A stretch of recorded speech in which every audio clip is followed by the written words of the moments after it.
बिस्मिल्लाहिर्रहमानिर्रहीम। अस्सलामु अलैकुम नाज़रीन किराम, आज मस्जिद हरम के सहन में ये सुनसान मंज़र देखकर दिल को बहुत दुख और तकलीफ़ हुई कि ये वो हरम था जहाँ पर हर वक्त माशाअल्लाह हज़ारों की तादाद में लोग मौजूद होते थे, लेकिन आज कोई शख्स मौजूद नहीं है। लेकिन अल्हम्दुलिल्लाह ये अल्लाह की तरफ से आजमाइश है, हम उसकी हर मर्ज़ी हर चाहत पर राज़ी है।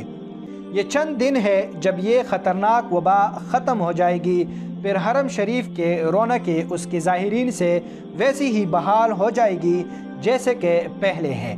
लेकिन आज के इस वाक़े के मुताबिक भी लोग सोशल मीडिया पे बेबुनियाद और अजीब व गरीब बातें फैला रहे हैं। लोग कहते रहे हैं कि आज खाना काबा का तवाफ़ रोक दिया गया, हालांकि तवाफ़ रुका नहीं था, बल्कि हरम शरीफ की दूसरी मंजिल पर यह तवाफ़ जारी और सारी था। सिर्फ सहन हरम में तवाफ़ रोक दिया गया था, और वो भी कुछ वक्त के लिए कि खाना काबा और उसके अतराफ़ में किसी भी वबा के फैलने से रोकने के लिए वहाँ पे दवाओं का इस्तेमाल किया गया, स्प्रे किए गए ताकि यहाँ से कोई भी वबा ना फैल सके। और उसके बाद हरम शरीफ के सहन भी खोल दिया गया आम ज़ाहिरीन के लिए।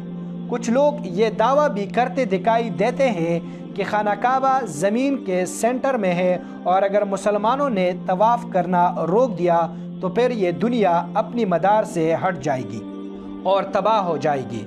ये ऐसे बेबुनियाद बातें हैं जिनका कोई भी तहकीकी सबूत नहीं मिलता। दोस्तों, आपको बताते चले कि मस्जिद हरम के अंदर तवाफ़ उस वक्त भी रोका था जब जहमान अल-अतीबी और उसके दहशतगर्दों ने खाना काबा पे हमले करने की मकरूर कोशिश की थी। वो और उसके साथी दहशतगर्द मस्जिद हरम में दाखिल हो गए। कई दिन तक खाना काबा में ना तवाफ़ हुई ना नमाज पढ़ी गई, और वो दहशतगर्द सऊदी फोर्सेस के साथ लड़ते रहे, फायरिंग होती रही। तो आज तो अल्हम्दुलिल्लाह मस्जिद हरम के अंदर तवाफ़ रुका नहीं है, बल्कि दूसरी मंजिल पे होता रहा है। लेकिन हमारी तारीख़ में तवाफ़ रुका भी गया है। दुनिया अपनी मदार से नहीं हटी और ना ही दुनिया तबाह हुई है। ये दुनिया के निज़ाम अल्लाह रब्बुल इज़्ज़त ने इम्तिहानगाह बनाए हैं, और यहाँ पे अल्लाह अगर अपनी कुदरतें दिखाना शुरू हो जाए तो फिर तो यहाँ पे कोई काफिर बचेगा ही नहीं, तमाम के तमाम लोग मुसलमान हो जाए।